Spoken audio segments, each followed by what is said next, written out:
what's up, and welcome to a very special edition of The Shift Late Night.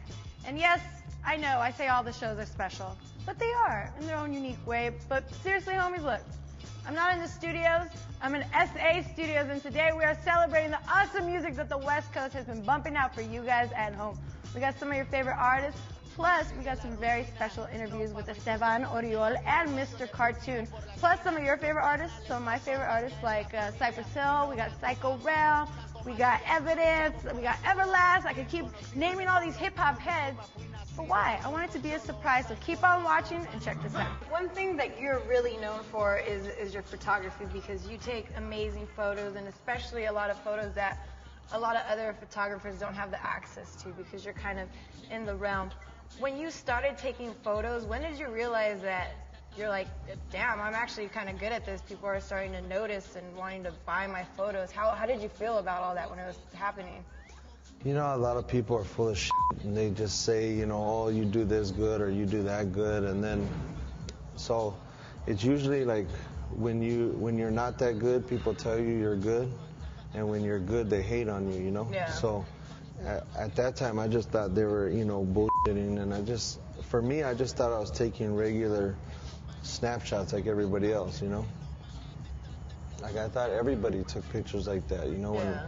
When you know, I would see a couple other guys, you know, out on Crenshaw back then taking pictures, and I thought their pictures were coming out the same way.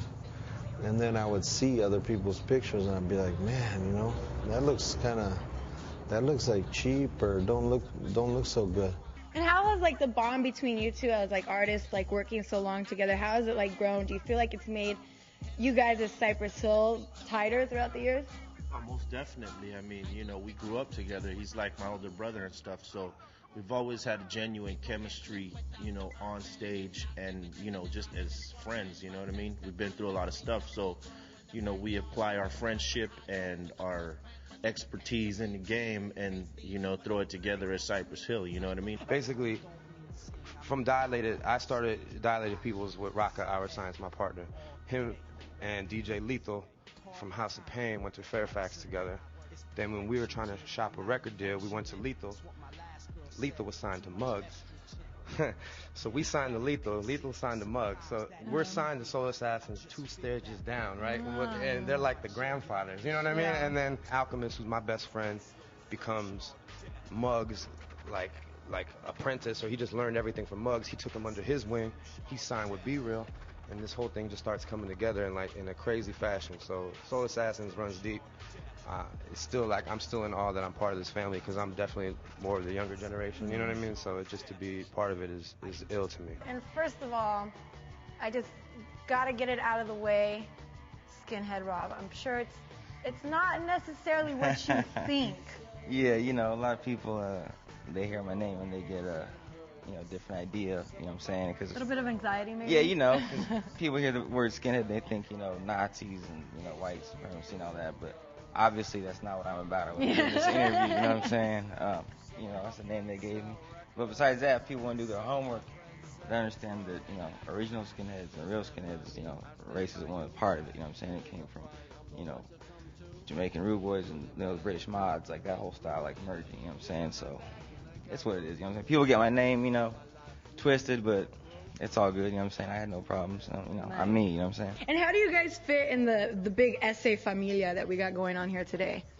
Well, like I said, it's our family, you know. Cartoon, Scandalous pretty much came up, you know, through Cypress Hill and all that. Everybody helps each other out, you know, but pretty much we all come from these guys. Be Real, you know, helped us get a record deal back in '97. He was featured on the first album, you know, they took us on tour, showed us the ropes. You know, these guys pretty much gave us all an opportunity to be in this industry, you know. Mm-hmm. And how long have you guys been in the game exactly? Man, professionally since '97 when I put my first record out. My first record was '88 on the Color soundtrack. I had another group called 783 before Cypress Hill. Then I met the Cypress guys, you know, started doing the demos and stuff with them. When I do a shoot with Nike, it gives me leverage to talk to some youngsters. Like, you know what, you could do this too. What color would your shoe be? I double dare you to do it. The door's been broken down. The blueprint's here. Now what? So talking to youth is definitely a way for us to pay back our community and to have action in the community. I read something that, you said that you've always believed this is what you're meant to do, and that belief is a big factor in getting what it is you want. For real, that's definitely on point, because when I do outreaches, the number one problem is the kids don't know what they want to do. Even kids that go to college. They don't. A lot of times they don't know. They're just kind of going, and you ask them, what do you want? Oh, I don't know. Or they'll say money, but they don't want money. They don't want pieces of paper with old presidents' faces. They want what money brings them. The security. They want power. They want freedom. Maybe the power to help their family. You know what I'm saying? So it's a definite process. With it, and we're not all the way to where just barrels of money are breaking down the door and everyone's just trying to help us. It's a real struggle out there. We have to really, really work at it. So it's got a long ways to go, but it's moving forward. Moving forward. She's telling me this, he's telling